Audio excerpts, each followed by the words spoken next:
오늘의 말씀은 역대상 24장 1절에서 6절입니다. 봉독하겠습니다. 아론의 후손인 제사장들은 아론의 아들인 엘르아살과 이다말의 이름을 따서 엘르아살 계통과 이다말 계통으로 나누어졌다. 나답과 아비후도 아론의 아들이었으나 그들은 자기들의 아버지가 죽기 전에 죽었고 자식이 없었다. 그래서 엘르아살과 이다말만이 제사장 직분을 수행하게 되었다. 다윗 왕은 엘르아살 계통을 대표하는 사독과 이다말 계통을 대표하는 아히멜렉과 상의하여 아론의 자손들을 그들의 직무에 따라 여러 반으로 분류하였다. 엘르아살의 자손들은 16반으로 조직되고 이다말의 자손들은 8반으로 조직되었다. 이것은 엘르아살의 자손을 가운데 집안의 족장들이 더 많았기 때문이었다. 그리고 성전에서 일할 유능한 인재들이 엘르아살 계통에도 있고 이다말 계통에도 있었기 때문에 모든 업무는 제비를 뽑아 공평하게 맡았다. 엘르아살과 이다말의 자손들은 차례대로 제비를 뽑았으며 레위 사람 느다넬의 아들인 서기관 스마야는 제비 뽑힌 순서대로 그들의 이름을 기록하고 또 왕과 신하들과 제사장 사독과 아비아달의 아들 아히멜렉과 그리고 제사장 집안의 족장들과 레위 집안의 족장들은 모두 그것을 지켜보고 있었다. 아멘. 할렐루야. 오늘 또 주님이 우리와 함께 하십니다. 10월 세 번째 주일 예배에 함께 하시는 여러분들을 주의 이름으로 축복합니다. 아침에 오다 보니까 나무의 낙엽들이 우수수수 떨어지고 그 나무잎을 밟으면서 너무 좋은 계절 가을을 느꼈습니다. 활동하기에 좋지만 아침 저녁으로 쌀쌀하고 또 자칫 잘못하면 감기에 걸릴 수도 있고 지금 코로나도 우리가 뉴스에 나오지 않아서 잘 모르는데 계속 이어지고 있습니다. 그래서 이 한절기에 건강 관리를 잘 하시기 바랍니다. 오늘은 역대상 24장 1절부터 6절 말씀을 통해서 하나님과 행하신 일을 알고 따르자, 이런 제목으로 말씀의 은혜를 나누기 원합니다. 구약 성경 역대기는 이스라엘 백성들이 포로로 끌려가서 70년 후에 다시 예루살렘으로 돌아와서 기록으로 남겨진 성경입니다. 선택받은 선민 히브리 민족은 하나님을 많이 경험했고 또 기적들도 체험했지만 그 하나님에 대해서 제대로 알지 못해서 하나님을 배반하고 이방 족속들이 섬기던 우상 숭배를 하는 삶을 살았습니다. 그 결과 북이스라엘은 BC 722년에 아수르에게 멸망을 당하고 또 일부 사람들은 포로로 끌려가죠. 그 모습을 보고도 남유다도 계속 우상 숭배를 하다가 BC 586년에 남왕국도 바벨론의 포로로 끌려갑니다. 그들은 포로로 끌려가서 70년 동안 포로 생활을 하면서 하나님에 대해서 더 알게 되었습니다. 그들이 알게 되었던 하나님에 대해서 다시 전해주는 말씀이 역대기 말씀입니다. 히브리 민족은 하나님이 그들에게 행하신 일들을 눈으로 보고 직접 체험을 했던 사람들입니다.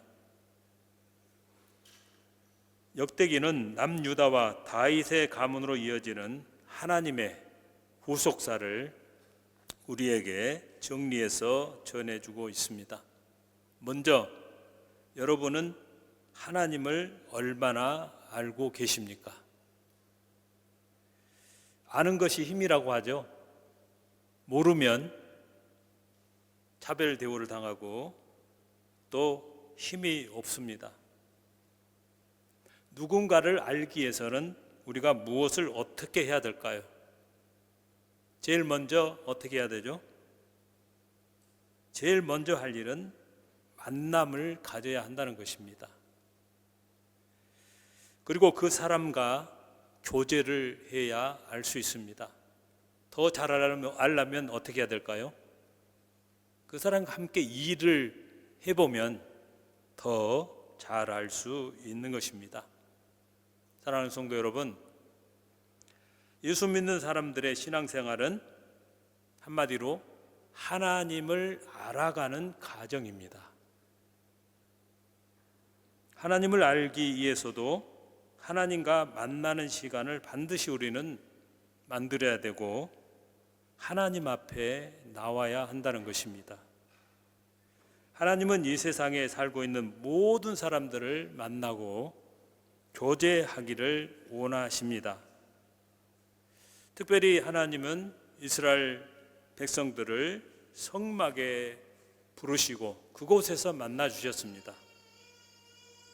이스라엘 백성들은 철저하게 성막을 보면서 아침에 눈을 뜨고 잠을 잘 때도 성막을 보면서 눈을 감았습니다. 왜냐하면 성막 중심으로 네 지파씩 그 텐트를 치고 텐트 문이 성막 쪽으로 다 만들어 놓았기 때문에 그렇습니다.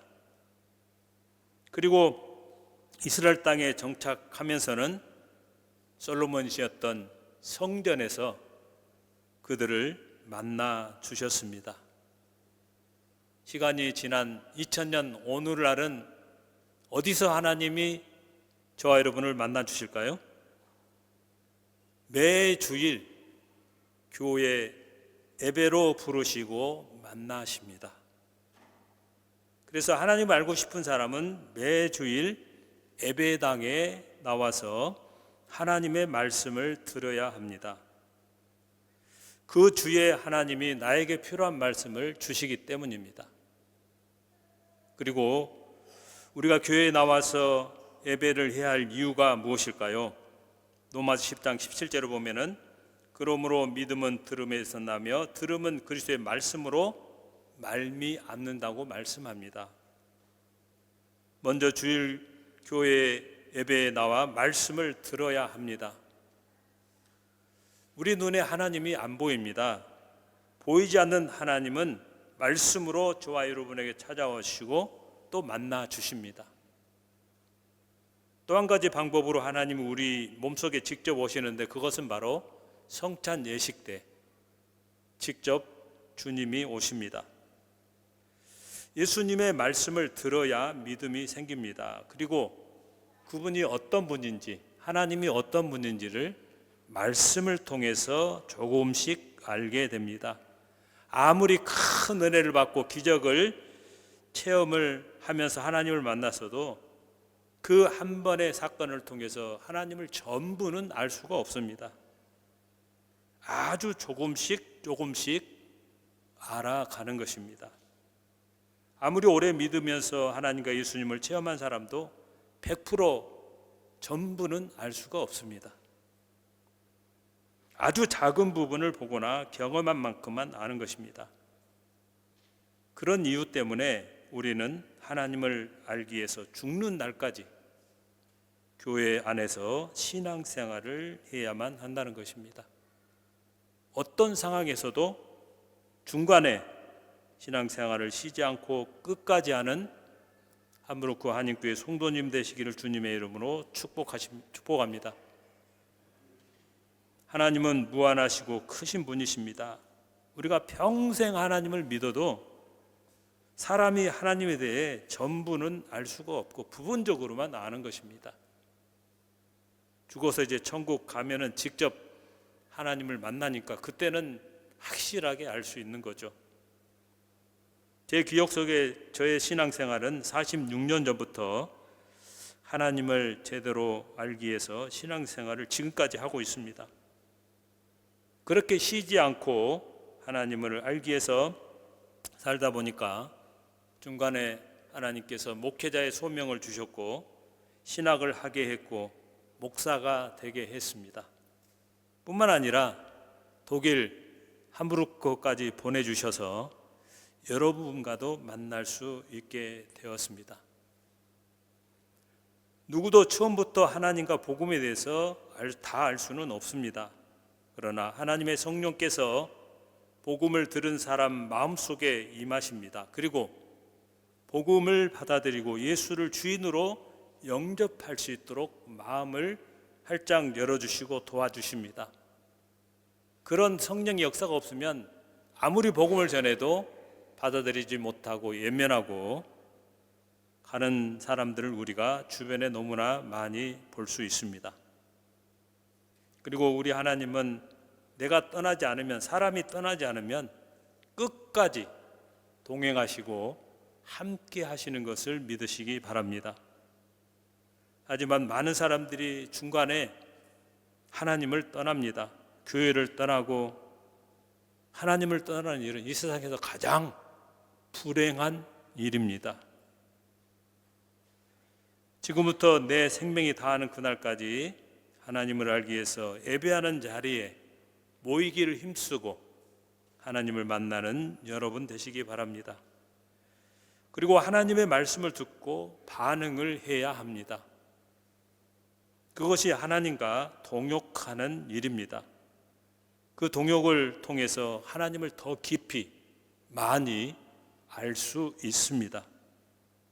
사랑하는 성도 여러분, 오늘 함부르크 한인교회 주일 예배를 통해 하나님이 여러분을 만나기 위해 지금 오셨습니다. 하나님과 매일 함께 살면서 더 많이 알게 되시기를 바랍니다.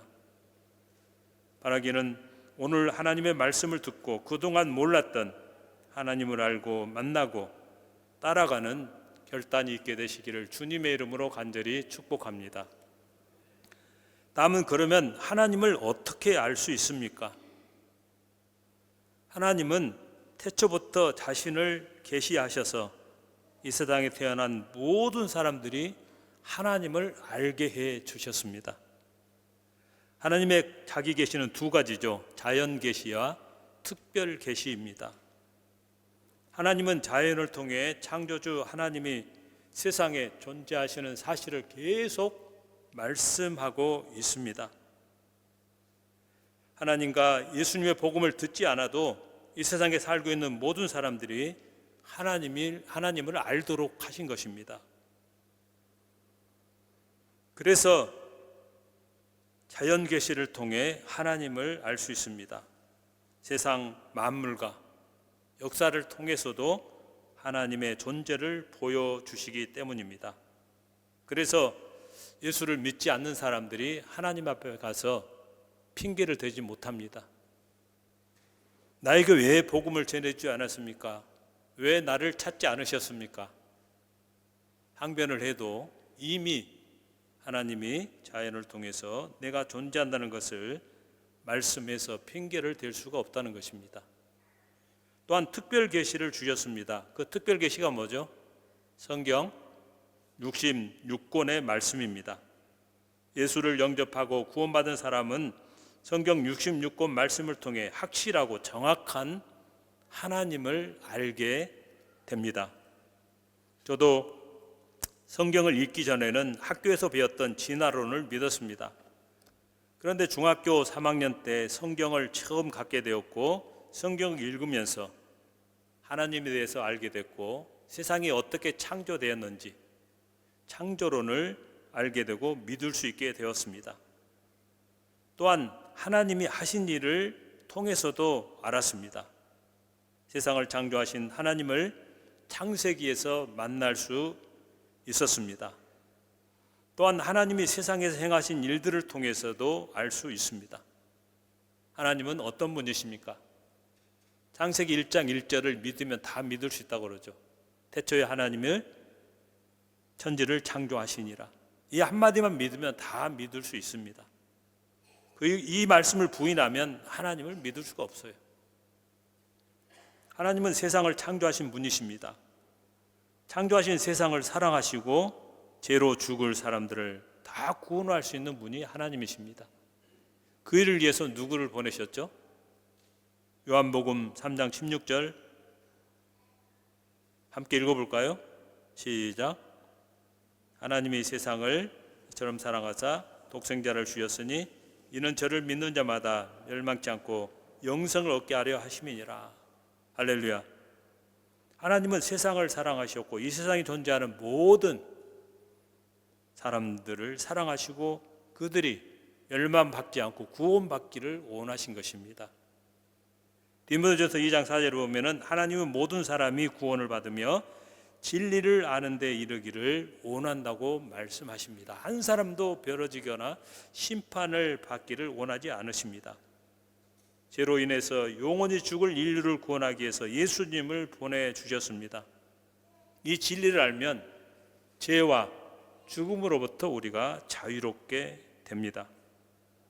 하나님은 사람들이 지은 죄를 용서하고 구원하기 위해서 예수님을 십자가에 못 박아 죽이셨습니다. 누구든지 예수를 주로 영접하면 죽지 않고 영원한 생명을 누리는 복도 허락하신 것입니다. 오늘 예배에 오신 여러분을 하나님은 사랑하시고 구원해 주셨습니다.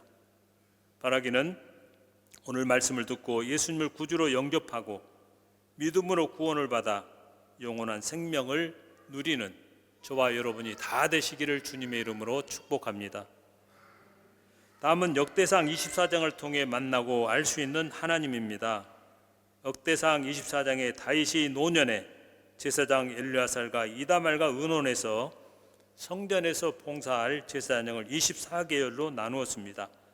또한 네이 지파도 24족장을 세워 하나님 앞에서 봉사하게 합니다. 성경의 네인들은 이 세상에 기업이 없었습니다. 그 대신 하나님이 그들의 기업이라고 말씀하십니다. 제사장과 네인들은 하나님을 예배하는 일을 위해서 부르시고 세웠던 사람들이죠. 사랑하는 성도 여러분, 그런데 신약의 성도들을 왕 같은 제사장으로 하나님께서 다시 세우셨다는 사실입니다. 베드로서 2장 9절 한번 읽어볼까요? 시작. 그러나 너희는 택하신 족속이요 왕 같은 제사장들이요 거룩한 나라요 그의 소유가 된 백성이니 이는 너희를 어두운 데서 불러내어 그의 귀한 빛에 들어가신 이의 아름다운 덕을 선포하게 하려 하심이라. 예수 믿고 구원받은 저와 여러분을 왕 같은 제사장으로 하나님이 부르신 것입니다. 그래서 하나님을 예배하고 섬기는 삶을 우리는 결단해야 합니다. 성도들은 이 세상의 것을 받는 자가 아니라 하나님의 것을 받아 누려야 하는 사람들입니다. 하나님이 나의 기업이 되어주셔서 이 땅에 사는 동안 필요한 모든 것들을 공급해 주시고 죽음 이후에는 영원한 하나님 나라에서 주님과 함께 살 수 있는 특별한 은혜를 상을 예비해 놓으신 것입니다. 본문에 다윗이 노래를 잘하고 수많은 시편을 지어서 그런지 그런 상황은 감성적이고 예술가적 기질도 많은 것을 우리가 알 수가 있습니다. 그런데 역대상 23장에서 성전을 중심으로 하는 사역팀을 세웁니다. 그리고 24장에서는 제사장들과 네 지파들을 그룹을 지어서 잘 나누는 것을 볼 때 탁월한 행정가로서의 자질 또한 다윗에게 있었다는 것을 우리는 알 수 있습니다. 여러분, 다윗이 성전을 짓기 위해서 구축한 행정적인 시스템을 두 가지 면에서 우리가 알 수 있는데요. 첫 번째는 방법론적 측면입니다. 역대상 24장 5절 상반절에 제사장 계열을 뭘로 결정을 했죠? 제비뽑기로. 제비뽑기는 고대 이스라엘 백성들이 최종적으로 하나님의 뜻을 묻기 위해서 사용했던 방법입니다. 하나님께서 명하신 규례대로 이를 진행하기 위해서 다윗이 선택했던 방법이었던 것입니다. 또한 5절 하반절에 피차에 차등이 없이 나누었다고 했습니다. 5절에 나누다라는 히브리어 동사는 3인칭 복수 동사입니다. 단수가 아닙니다. 그러니까 이 일을 다윗이 혼자 독단적으로 진행하지 않았다는 말입니다. 대제사장 엘르아살과 이다말과 함께 상의를 해서 공평하게 나누었다고 했습니다. 이것은 다윗이 성전을 세우기 위해서 구축한 아주 탁월한 행정 시스템이고 방법입니다. 다른 하나의 목적론적 측면도 있습니다. 5절 말씀에 성전의 일을 다스리는 것과 하나님의 일을 다스리는 것을 잘 이행하기 위한 목적으로 제사장을 24계로 나누어 세운 것입니다. 제사장을 돕는 네 지파도 24족장별로 나누었음을 알 수 있습니다. 예루살렘 중앙 성소에 집중된 다양한 사역들을 아주 효과적으로 수행하기 위해서 했던 일입니다. 또한 하나님을 기쁘시게 하는 예배가 성소에서 쉬지 않고 이어지도록 드려지게 하기 위해서 준비한 일입니다. 다윗은 백성들이 언제든지 하나님께 나올 수 있도록 행정적인 시스템을 아주 잘 구축했습니다. 다윗의 하나님을 향한 열심과 이스라엘 백성들을 향한 사랑이 자신의 노년의 행정적 리더십을 통해서 잘 드러나고 있음을 우리에게 보여주고 있는 것입니다. 그렇게 시스템을 잘 만들어 놓았지만 나중에 또 문제가 생깁니다. 그 문제는 무엇이었을까요? 솔로몬 이후에 이스라엘이 둘로 나눠지고 말았던 것입니다.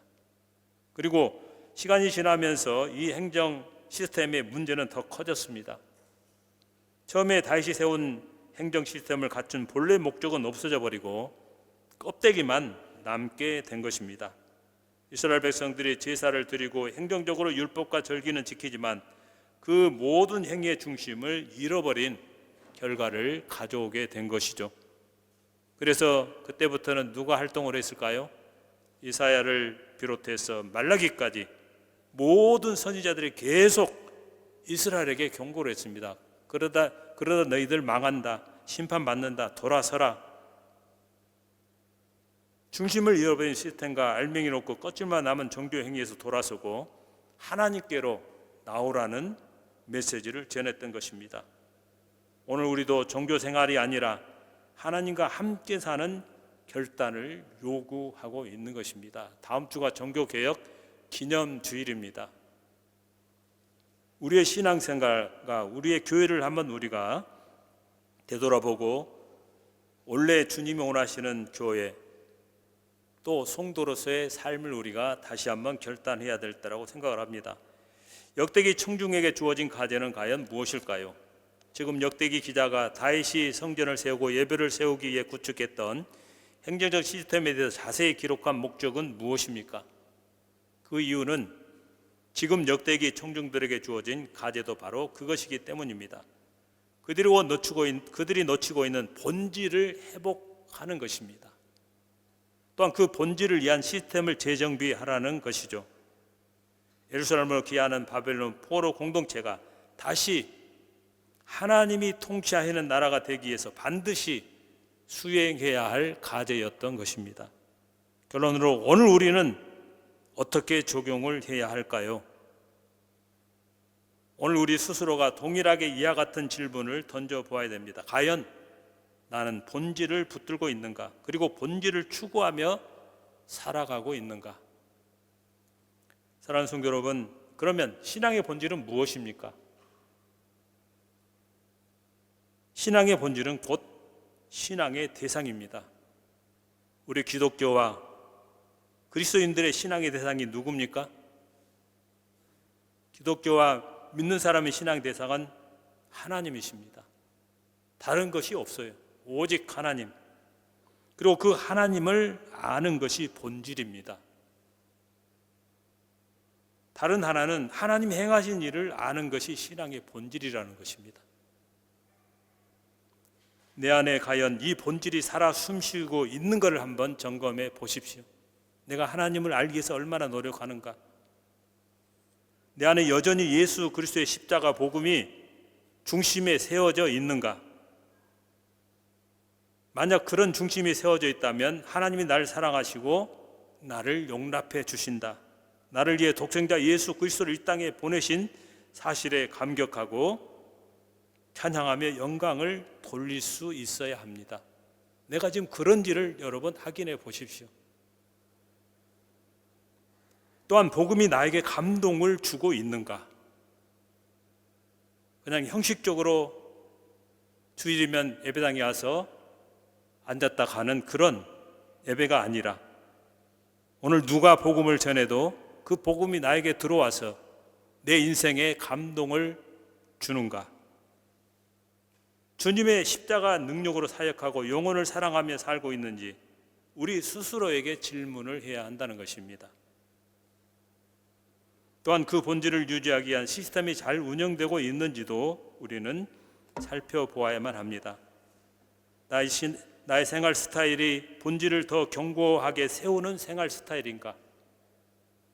내 그 욕망을 위해서만 가는 그런 생활 스타일인가?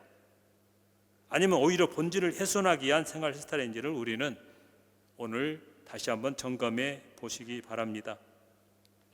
뿐만 아니라 나에게 주어진 시간 사용을 어떻게 하는지, 나에게 주신 물질을 어떻게 사용합니까? 그리고 내가 만나는 사람들과 관계를 잘 맺고 유지해 나가고 있는가? 나를 힘들게 하고 괴롭힌 사람은 쳐다보지도 않고 차단해서 평생 안 보겠다는 신앙으로 산다면 그 사람은 잘못된 신앙인 것입니다.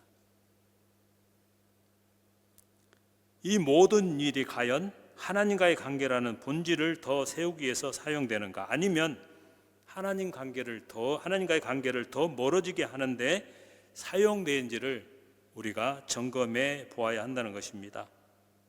하나님 중심의 신앙 본질이 더욱 견고하게 세워지는 시스템을 우리는 구축해 나가야 합니다. 이것은 이제 교회를 어떻게 우리가 유지하고 또 운영해 나가는 중요한 내용이겠죠.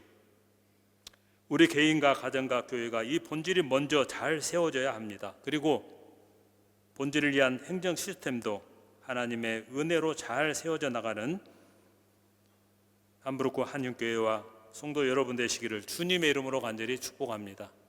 기도하겠습니다. 하나님을 말씀과 하나님께 행하신 일을 통해서 알고 동역하는 삶을 살 수 있는 기회를 주셔서 감사합니다. 하나님 나라와 통치가 나와 가정과 내가 가는 곳마다 확장되는 도구로 사용받기를 원합니다. 하나님의 구속사의 동역을 끝까지 잘 감당할 수 있도록 때를 따라 공급해 주시고 역사하시고 인도하여 주옵소서.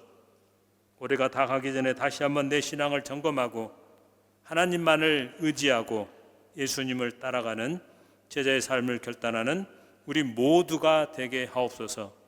예수님 이름으로 감사하며 기도합니다. 아멘.